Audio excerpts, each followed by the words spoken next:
Before we get started, Talk Music Talk has a newsletter, a weekly email featuring the current week's guests, plus what past guests are up to. Also, I'll tell you about shows I've attended and new music that I like. To sign up, head on over to talkmusictalk.com, click on the link, subscribe to newsletter, and you are all set. That's talkmusictalk.com. And now for today's episode.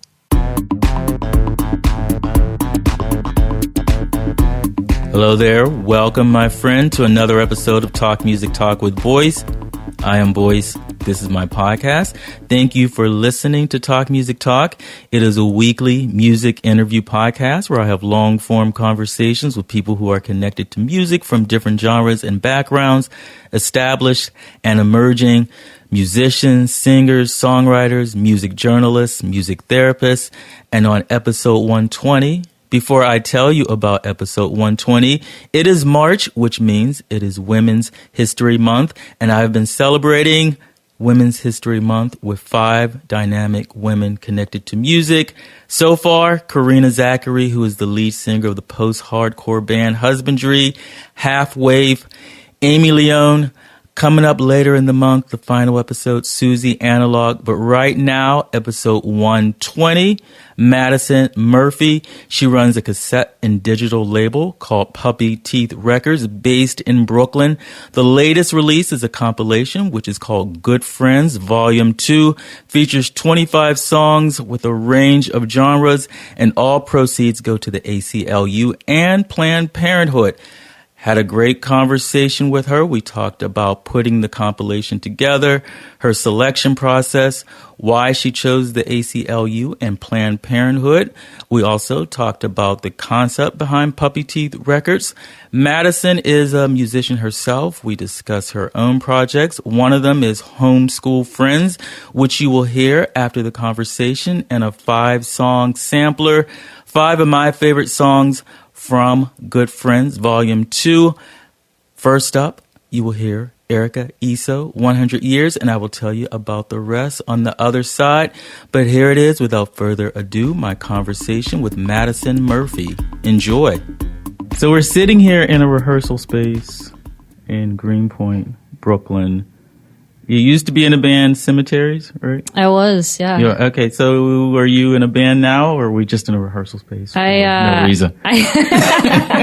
I play music alone now. Okay. I don't play shows, but I record. Mm-hmm. And what is your new project now? What kind of alone music are you doing? I have one called Homeschool Friends and another called Jessica. Okay. Yeah. Oh, so that's you on the compilation?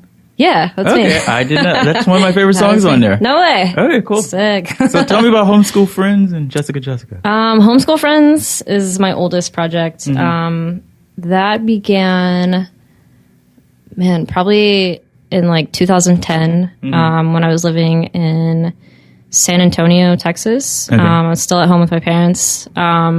And it was originally called Different Dads. Okay. It was is it autobiographical? Yeah. It was, this is going to get deep. It was my sister and I, and we have different dads. So it was kind of a joke. But yeah, I changed the name because, lots of dad bands out there. You know? Oh, really? Okay. Yeah. I did not know that. But what are some other dad bands? Dads. Dads, okay. Granddaddy. Okay, Granddaddy. Drunk Dads. Okay. So this will make your Google search just like I wasn't getting a lot of hits. Yeah. People get like psychotherapists and stuff like that. Family care centers or something like that. So and Jessica. Jessica. That's a newer project. Mm-hmm. Started that when I moved away from Portland to the East Coast. Mm-hmm. It's kind of like, I guess, more guitar oriented than Homeschool Friends. Okay. So you're playing all the instruments? Or? Yeah. Okay, yeah. Cool. And what are all the instruments? I play guitar, play drums, bass, keyboard. Mm-hmm. Nice. Yeah. I mean, I'm a dabbler. I wouldn't say I'm like a pro at any of those. But what was like the first official? I started playing guitar when I was 11. Okay. So I feel pretty comfortable saying I'm a guitarist, but everything else has just been sort of song by song basis. Okay, got it. And that was a parental choice, your choice to play guitar? It was my choice. Okay. Yeah. And what sparked that? Honestly, I don't really know. I think maybe at the time, as an 11-year-old, I thought it would be cool. And I did go back and forth. I kind of gave it up for a couple years. I went through that phase where I was like a little bit frustrated that I wasn't like as good as I wanted to be. But I picked it back up when I was around 16. Got a new guitar that's very special to me. And I've been playing pretty heavily ever since. Okay. So. What makes it so special? My grandparents got it for me for my 16th birthday. Oh, that's so nice. Yeah. Yeah, very cute. And did you, like, how were you learning? You have a teacher or self-taught? I did take lessons when I got my first guitar. So I took lessons from this dude named Mike when I was, I guess, 11 for probably a couple months. And but the rest, is self-taught. Okay. I don't have a very large attention span, so classes have never really been cool for me. And like the whole having to practice stuff. Yeah. And when did you start writing songs? In high school, I think, is when I really started writing seriously. Okay, with the second guitar. Yes. Okay. Yes. It's important. Yeah. And what were you listening to? Like, did your music sound like your influences at that time? Oh man, in high school, I was really into Paul Simon around that time. So I borrowed my granddad's acoustic guitar a lot and would write on that. Around that time, I guess I was also really into Tegan and Sara. Went through a big Tegan and Sara phase. But yeah, Paul Simon has always been kind of my guy. Yeah, he's great. Was there like a particular album? Let's see. Kodachrome was really important to me. There Goes Raymond Simon. What else? Slip Sliding Away has always just been like the song. Yeah. That's good to hear. People say, I think you're the first to say Paul Simon on the podcast. Yeah, I don't know why people don't say Amor. Yeah, he's a cool guy. And with Tegan and Sara, is there a divide between Tegan and Sara fans that were like, they were more alternative, folky, and then they switched to like, glossy pop? Yeah, I would assume so, but I don't know. I mean, I can't really say I'm a huge fan now, but yeah, I heard some of their new stuff the other day, and I was like, wow, it's really catchy. It's totally different, but it is. I mean, I know a lot of people that have kind of like look down upon artists for like evolving in that way, but I think it's cool. I think it's cool to like branch out and switch your sound and try new things. Yeah. Because usually the evolution, I guess, isn't into pop. Yeah. It's like usually away from pop. Yeah, they did like a cool backwards thing. I like it. So are you originally from El Paso? I grew up in Arkansas. Actually. Okay. Yeah, I grew up in Arkansas, and then moved to Portland, moved back to Arkansas, then Texas, then back to Portland, then here. And what was your favorite city of all? I think Portland. Okay. It's such a beautiful place. It's hard to beat. And what did you like about Portland? I've never been. It's so green. Everything is green. So many trees. The mountains are right there. You're like 45 minutes away from the coast. Okay. So it's kind of like, it's all there. And a great music scene. Great music scene. Yeah. Very cool. Saw all my favorite shows there. It's just like, it's a really comfortable place. I instantly felt comfortable there. I would always say it was like living in my grandma's house. Okay. It's just like, it's very comfortable. Okay. And were you involved in the music scene there? I was. That's where I joined Cemeteries. Okay. And I played drums for Cemeteries. And I guess did that for about a year. Okay. And Cemeteries, I listened to some of the stuff. Pretty cool. Yeah, Kyle is an excellent writer. Love him. And how'd you get in? Was that your first band in Portland you were part of? Yeah, that's the first band I've ever actually played with. I had been playing by myself up until that point. Then I met Kate, who plays bass for Cemeteries. And she and Kyle were together. She introduced me to Kyle, and then it all just kind of happened from then on. Okay. Yeah. And drums, how did you get to be drums as opposed to another instrument? Drums, I had started playing drums before moving to Portland. Okay. So I was like familiar and capable, but yeah. And how long were you? Did you guys tour? And do we didn't tour. We played around Portland for that year. Okay. And how long was your last stint in Portland? How long? I guess it was a little over 3 years. Mm-hmm. Okay. Yeah. And then I drove here. Okay. How long a drive is that? It took about 6 days, I think. And by yourself? You did? I was with my dog. Okay. Yeah. So are you like stopping to sleep or like how Yeah, definitely. Okay. Yeah. Yeah. It actually went by a lot more quickly than I wanted it to. I imagine for you and not the dog. Yeah, right. Yeah, she did not love it. She was ready to get home, but okay. And then because I had drove a dog home to my mom from New York, from Brooklyn to Pittsburgh, and what would normally be say like 6.5, 7 hours ended up ballooning to maybe like 10 because I had to keep feeding her and walk her, and she was crying and I had to comfort her. Yeah, True babies, But she made it all. She made it, and she actually, my dog somehow right before we left Portland started to really enjoy being in the car. Okay. So I kind of lucked out. Yeah, that could have been really. It was fun. Yeah. And what made you leave Portland? New York was kind of always a place that I wanted to try. And my lease was ending in Portland in December of 2015, I guess. And then my parents had moved out to Pennsylvania. They live like kind of in the middle of nowhere, Pennsylvania. So it seemed just like a cool idea.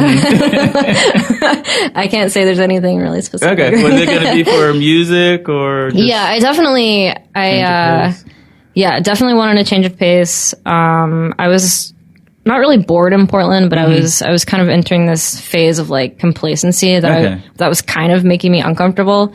So I wanted to try something new, and thought this would be a good place. And I had puppy teeth in the back of my mind for such a long time, and Portland didn't really feel like the place to do it because the music scene is so tight there. So brought it out here. Okay. So by tight, you mean what?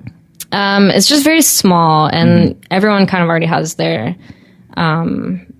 established like groups and like labels they work with. It just seemed kind of tricky to start something new. You know, because if you do it in New York, there's so many scenes. Right. It wouldn't matter. Yeah. Okay. I feel like it's easier to kind of like start more of a community, like a bunch of different communities combined. Okay. Did you know people in New York or have a base? No, not really. Yeah. Okay. I was like, I had a few acquaintances, but no friends. Okay. Yeah. Was that a little rocky in the beginning? It was, yeah. Luckily, I found a cool job, and met a lot of cool people through there. So. Okay.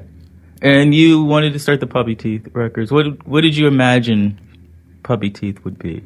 I really just wanted it to feel more like a community than a label. I was hesitant for a long time to start a label because I don't know, label just doesn't feel like the right word to describe it. Like I never had any intention of making money off of other people's work. And maybe I'm just not very business minded when it comes to music. But I just wanted it to be a cool way to like bring people together to do cool things, you know. And community that'd be like what, like-minded individuals, right, for like a particular, just good people. You know, I've done my best to sort of make every release up to this point, you know, charitable in some way. Like the first compilation was for Planned Parenthood. This one was Planned Parenthood and ACLU. Every event that I've had has been for an organization like that. So I just think it's cool. I think it's a cooler way to get people together. Yeah. And was there anybody you were looking up to who was doing something similar like that? Like community-based? No, it just kind of seemed like common sense to me, you know? So what were you like, I don't know if political is a word, or woke, as they say? Yeah, that made you want to do something like that? Yeah, it was kind of, it was born in the midst of this weird place. I was feeling really frustrated with obviously with the, political climate at the time. Even last year before the election, I was just feeling kind of down and just wanted to do something, you know? Like the negativity of the whole political system. Yeah, just everyone just...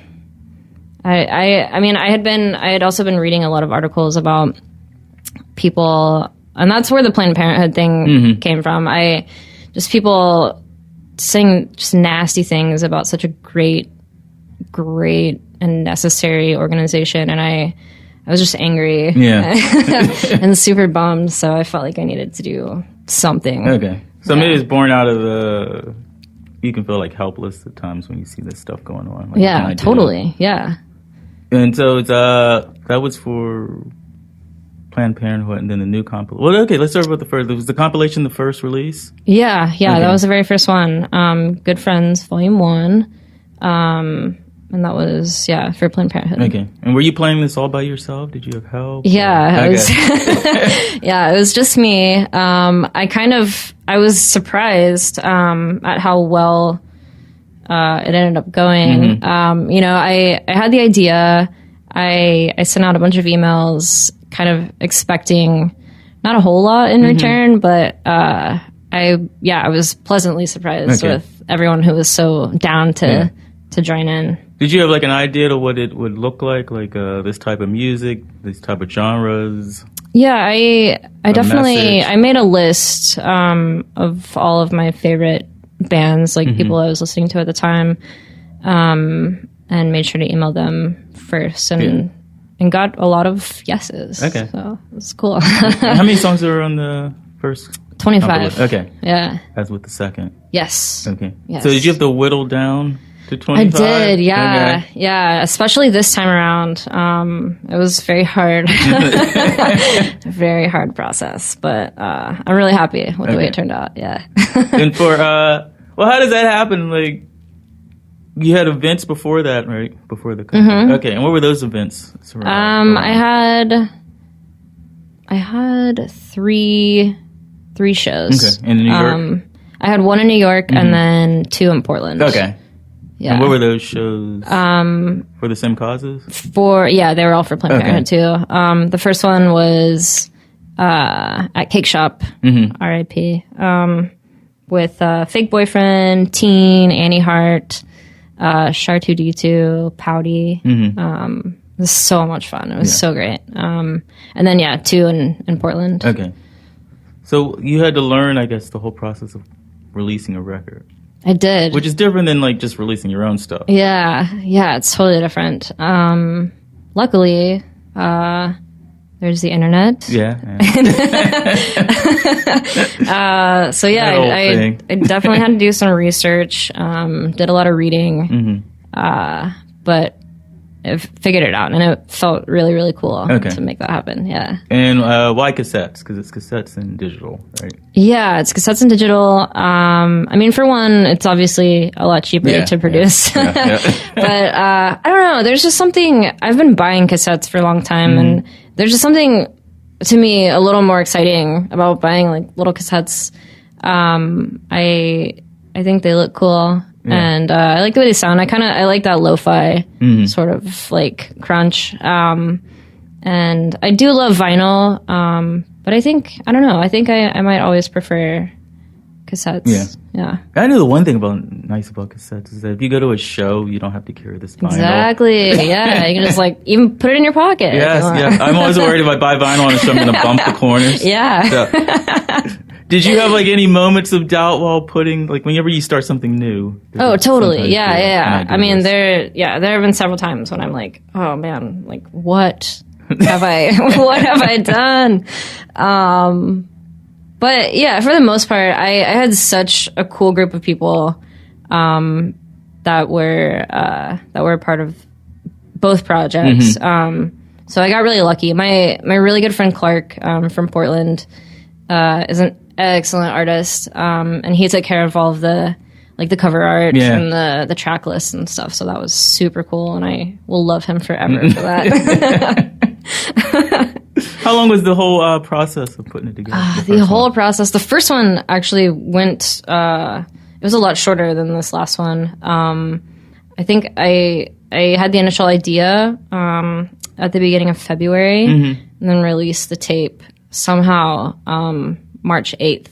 Oh wow, that's amazing. Insanely, yeah. I kind of like tried to set the same timeline this time around, but ended up stretching it out an extra like 2 or 3 months. I think it was just like because I got submissions this time around, whereas like last time I really didn't. So I had to kind of sort through them and pick and choose what I wanted. It took me a long time also to like figure out what order I wanted the songs to be in. Yeah. Flow is good. Flow's important. Yeah, exactly. I guess it just took like 2 months longer this time. So it's not, I guess, what the band has to say or if you like the music, but how they go together or have a mix. Is that involved in it? Yeah, totally. I think when you're making any sort of mix, there are just so many different components that are important. But I think I have more of a variety of genres on this. But I had to make sure it wasn't just, like a crazy roller coaster. Yeah. And I was like, okay, I've made many mixtapes in my life. That when you're making a mixtape, it says something about you. What do you think these 2 compilations say about you? Or they reveal anything?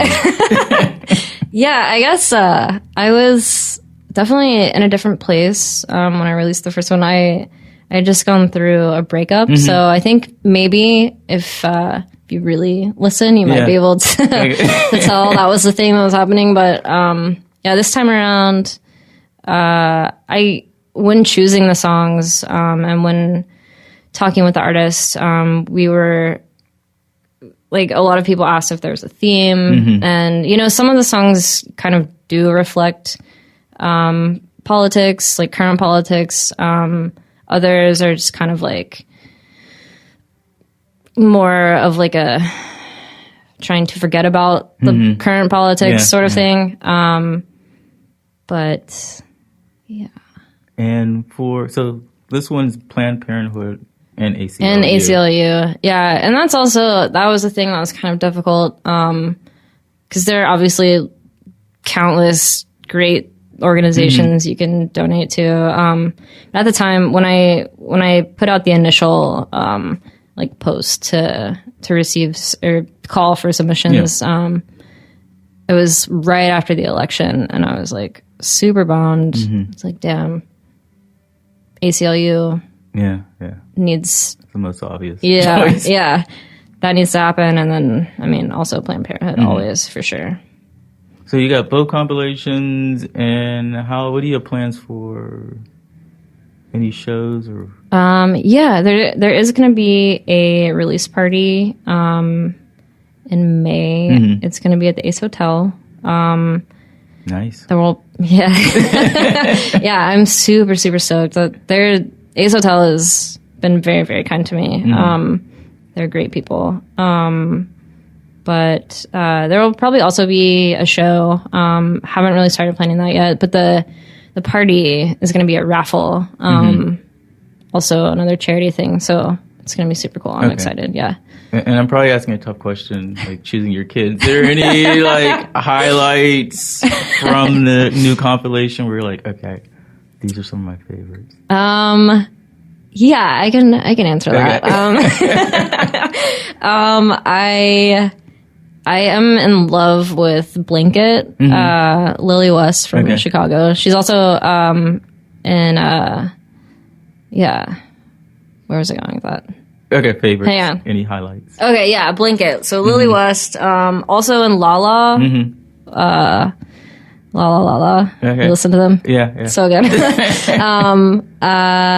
Then Babylon. Is another. Yeah, the first track on side B. Yeah, so good. Those are probably my top two. Also, the first track on the album is my friend Ivan, the sweater I gave you. That's also. Yeah, those are top three for sure. Okay, cool. And tell me about him, because I only heard about him through the compilation Beau, Borek. Oh, Beau Borek, yeah. He's amazing, right? I know. Yeah. I was like, he sent me that song, and I know him from Portland. I knew he played music. Same with his partner Caitlin. And I had heard some of their stuff. They were in a band together. I forget what it's called. I think Northeast Senate. Also really good, kind of like folky stuff. And then he sent me that song, his solo track, and I was just like blown away. I was like, dang, this is like, I don't know, like Andrew Bird, sort of like Owen Pallett. It was, amazing. It's gorgeous. Yeah. We need an album from him. Yeah, totally. Yeah. I'm rooting for that. I would release that for sure. Okay, so that brings me to outside the compilations, what else are you looking to do with the label? Community, what are we gonna call it? Community spot. I don't know. I would definitely like to keep doing compilations. It's just maybe it's sort of like a hobby thing at this point for me. I really enjoy it. But I would like to do some more just like solo releases. I released an album from Amor and Isla from Argentina. Okay. I like their song on there. Really great. Yeah, a little surf. They call themselves beachy surf punk kids. They're so great. They're so cute and nice. But yeah, I don't know. It's a lot of work, when you also have a full-time job, and maybe if I can find someone to work with me, I'll do some more releases like that. Any interns? Any interns. Help out for a good cause. Yeah. By good cause, hit me up. And you have any plans for your music, your own stuff? Yeah, I'm definitely working on an EP of my own. I always for homeschool. What's the last word? What? Homeschool Friends. Yeah, Homeschool Friends. I'm trying to not set a timeline for that, because anytime I set a timeline for like my own projects, I rarely meet that deadline. So I'm gonna say near future. I definitely want to start playing shows again. It's the best thing in the world. I love playing shows. So hopefully near future. Okay, for sure. And when you're doing shows, you're just on guitar? Yeah, I haven't really decided. I've never played by myself. Okay. But yeah, I would probably end up playing guitar. I am terrible at singing and playing drums at the same time. Okay. No Phil Collins D's there? Nope, not yet. That was the first drummer singer that I know. Who else from the band?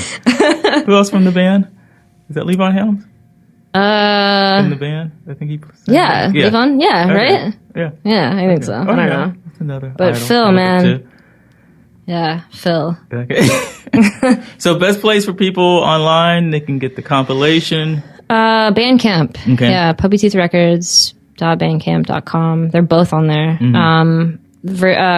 Volume 1 is still for sale digitally. The tape is sold out, but you can still download it. Money still goes to Planned Parenthood forever and ever. So. And then the second one is on cassette also. It's on cassette, limited edition of 100 this time. And there are still a few copies of that. Okay. check that out. Yeah. Cool. And both going to good causes? Yeah, absolutely. Always. Excellent. Anything I missed? Anything you want to add? It's so good. Just at least listen to it. Okay, I agree. I've been listening to it. So thank you for doing this. Yeah, thank you for having me. Sure.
Like a mighty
I always knew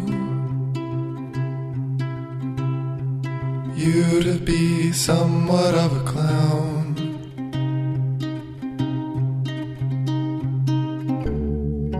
I always knew you to talk a little too loud.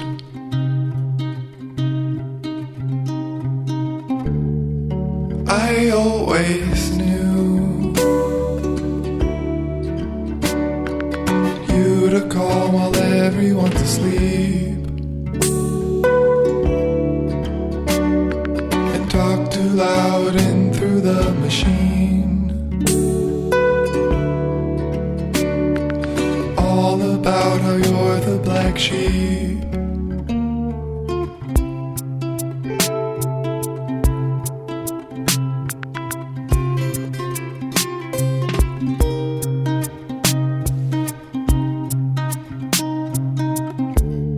I guess I'm confused about how I should think about you, about where you were all of this time, about how you and I spent our lives.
And there you have it, 5 songs from the Puppy Teeth Records compilation, Good Friends, Volume 2.